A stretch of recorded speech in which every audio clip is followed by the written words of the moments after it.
The ride towards the camp had been peaceful. Peaceful and relaxing, Rian thought.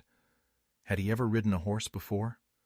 It felt natural to him, the way he pulled at the reins to pivot the steed or barked commands to stop and go. These thoughts occupied his mind moments before his company broke through the tree line, galloping down the ridge toward the chaos below. He could just make out the battlefield through the narrow slits of his iron helmet. Zarek had been adamant that he wear it at all times, likely reasoning that more protection for his injury was for the best. Just as the riders reached the fringe of the fighting, their targets leapt backwards in near-perfect synchronization, retreating down into the depths of the depression. For a split second, the silhouettes of the mounted and dismounted soldiers appeared larger, bulkier than normal. Rian chalked it up to the oppressive night.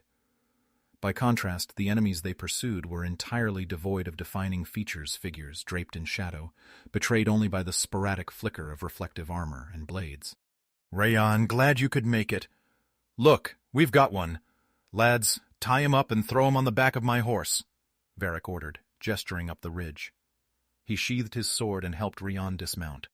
"I cannot see a thing," Rian muttered, shifting the heavy helmet as he tried to pull it off. Varric quickly caught his hand. "Sir, don't. Keep it on at all times for your own protection now. Come on."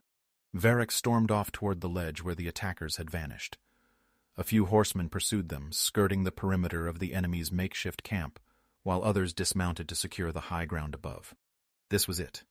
Rian was finally about to see the enemy firsthand. Everything would make sense from this point onward. If they could secure more prisoners, they could secure answers. "More! I want more prisoners!" Rian called out, gesturing toward the captive being hauled up the ridge. I knew you'd say that," Varric grumbled, sliding down the slope toward the camp. Rian turned to find Garth standing nearby, pale and bewildered. I shouldn't be here," Garth muttered under his breath.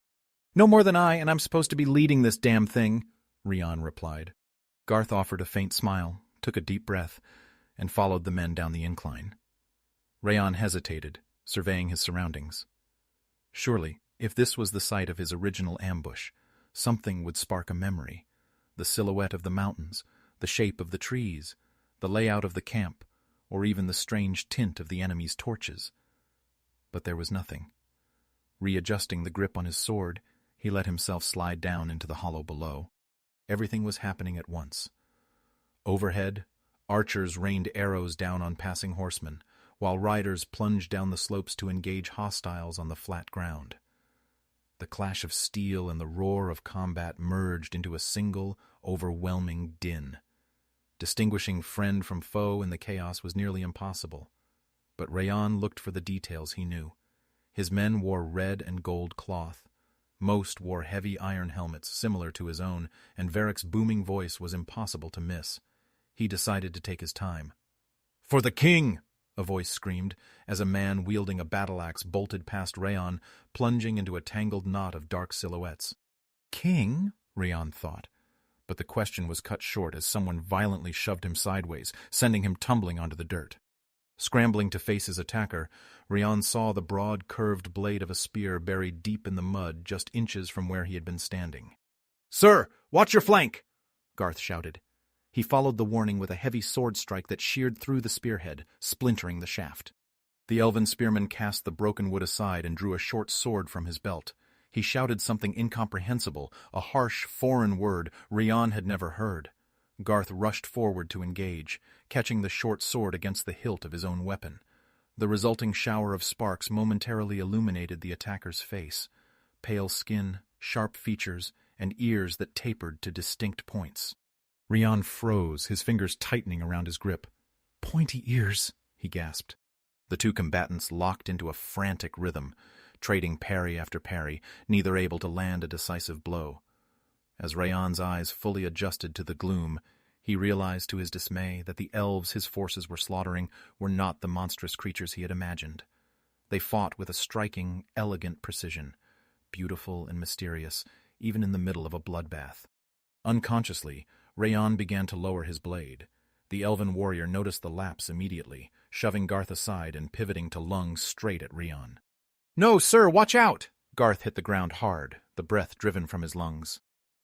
Left face to face with his first true opponent, the reality of combat finally hit Rian. The elf lunged with a high slash aimed squarely at his neck. Rian ducked beneath the arc, bringing his sword up just in time to deflect a swift follow-up strike. Steel ground against steel as they pressed against each other. Fortuitously, Rian's blade carried a few extra inches of reach. Driving forward with his weight, he managed to thrust his weapon into the elf's guard, forcing him back several paces. The elf stumbled, scrambling to reset his stance, but lunged forward again. "Why are you trying to kill me?" Rian demanded. He didn't expect an answer, but the words tore from his throat before he could stop them. The question had an unexpected effect. Mid-slash, the elf froze. His eyes widened in sheer shock. "No," the warrior choked out. The breath left the elf's lungs all at once as a longsword erupted through his chest from behind. Blood splattered onto the dirt, and the elven warrior collapsed into a heap as Garth slowly pulled his blade free. Garth stood over the body, looking just as stunned by what he had done. He had acted entirely on instinct to save his general, barely processing the lethal strength behind his own strike. Rian knew he should feel grateful, but a hollow sensation settled deep in his chest. Looking at the motionless form stirred something dark within him, a feeling he quickly suppressed as he turned to his companion. "Garth, thank you," Rian said, his eyes darting between his friend and the body. The shaken soldier took a ragged breath and dropped to his knees. Mess. What a bloody mess. He began frantically wiping the crimson from his blade, using the dead warrior's green and gold cloak.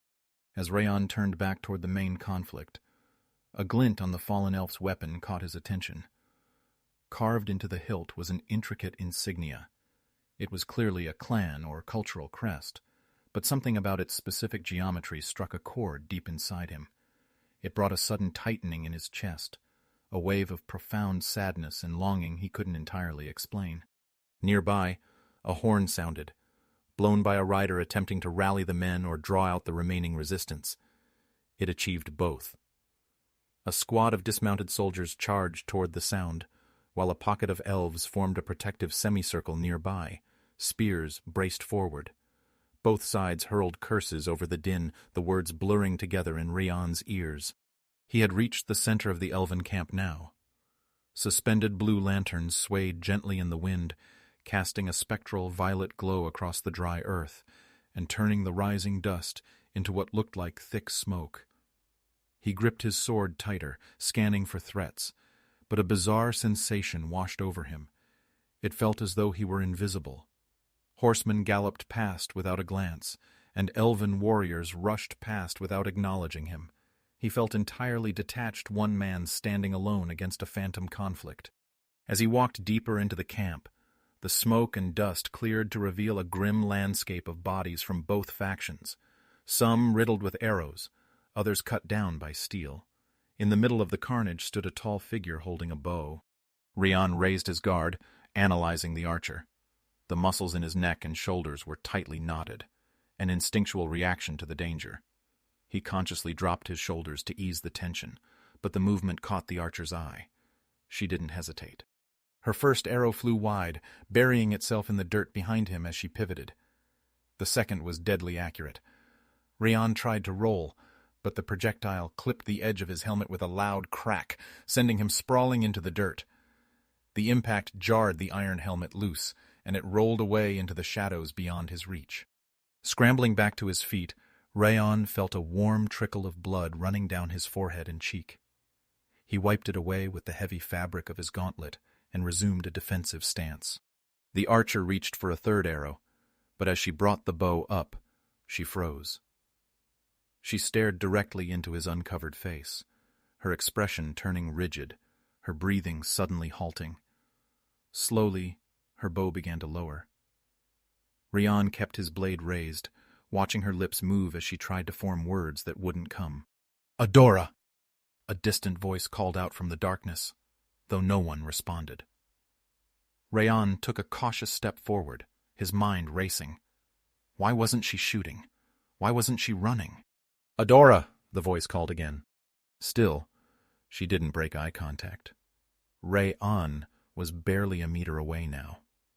The elf remained completely paralyzed, but through the dim, ghostly light of the lanterns, he saw a single tear trace down her pale cheek. He raised his sword, preparing to end the threat. "Adora, look out!" the voice shrieked. The scream finally broke her trance, but it was too late. As she turned her head toward the sound, a passing rider struck her with the blunt butt end of his spear. The impact knocked her off her feet, sending her bow clattering to the ground as she crumpled, unconscious. Rian lowered his weapon, the immediate danger gone, and approached the fallen elf. She wore a long green tunic fastened at the waist by bands of meticulously woven gold thread. Affixed to the belt was a scabbard, though it didn't hold a dagger or a short blade meant to accompany a bow. It contained a massive sword, one that seemed far too large for an archer of her stature to wield. Before he could examine it, Garth appeared at his side, staring down at her in silence. Cheers erupted around them as the remaining soldiers celebrated. "We got them! We got them!" the men shouted, circling their horses in victory. Varric rode up a moment later, wiping his blade with a scrap of cloth before sheathing it. "Easy, just like I told you," Varric said, looking down at the unconscious elf as her limbs twitched weakly. "She's a pretty one, isn't she?" He laughed, leaning down from his saddle to brush a strand of hair from her face. Rian stepped in front of him. "Take her as a prisoner. I believe she was leading this cohort," Rian commanded, turning to the surrounding guards. "She may have information, answers, anything that can help us." 2 soldiers hoisted her up, securing her across the back of a horse. Varric stepped in to bind her wrists securely with rope. As the horse began to lead her away, the elf twitched again, her lips moving slightly. "Rian," a faint voice murmured. Rian snapped his head around, looking at Garth and Varric, but neither man had noticed. They were already looking back toward the ruined camp. The riders began to move out, leaving the 3 of them on the quieted battlefield. "What do we do now with all of this?" Garth asked, gesturing to the remnants of the tents and supplies. Without a word, Varric snatched one of the blue lanterns from its wooden support.